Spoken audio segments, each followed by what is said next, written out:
faut absolument retrouver les Européens. Les citoyens suivent de très loin des événements complexes et difficiles, qui portent d'ailleurs apparemment pour eux des menaces pour leur avenir, pour leur prospérité. Et donc il faut réagir. Et les hommes politiques ont beaucoup de travail. Moi je ne crie pas du tout haro sur les décideurs, ils sont très occupés, mais ils ne prennent plus le temps de permettre aux citoyens de s'approprier vraiment les enjeux. Et donc le travail de la société civile est absolument essentiel. Et ceci concerne aussi bien identifier au fond ce qu'est l'Europe aujourd'hui, comment elle va exister dans le monde, que participer à une démocratie européenne qui reste à bâtir, et puis y voir clair dans le projet de sortie de crise.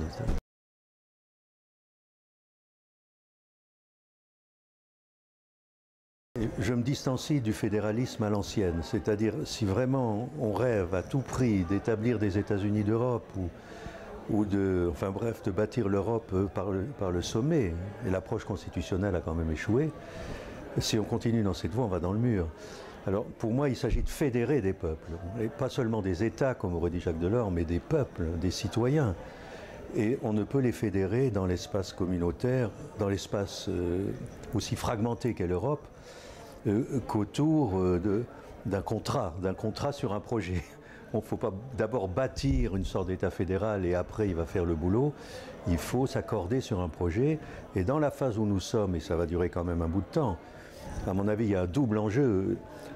Le premier, c'est de consolider l'union économique et monétaire, sinon tout explose. Et la consolidation n'est pas terminée. On a du répit, on a agi, mais l'essentiel est à faire. Et ça suppose effectivement fédérer fortement les membres de l'eurozone et ceux qui veulent y participer.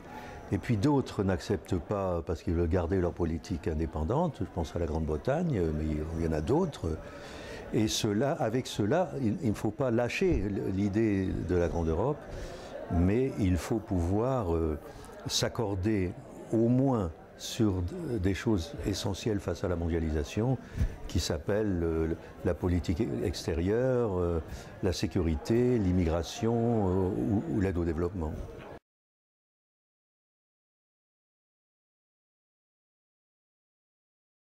Il faut combiner l'approche intergouvernementale et l'approche communautaire. Évidemment, la perspective est communautaire. Nous sommes bien d'accord. En ça, c'est une perspective fédérale. Mais il y a beaucoup de désunion en Europe. Et certains ne sont pas d'emblée d'accord pour communautariser beaucoup de politiques. Bruxelles n'a pas la légitimité pour faire intrusion en profondeur dans les politiques nationales. Vous voyez les réactions en Grèce ou en Irlande ou ailleurs, ou en Espagne. Le six-pack est à peine mis en place que M. Rajoy, avec d'ailleurs quelques bons arguments, demande une interprétation politique.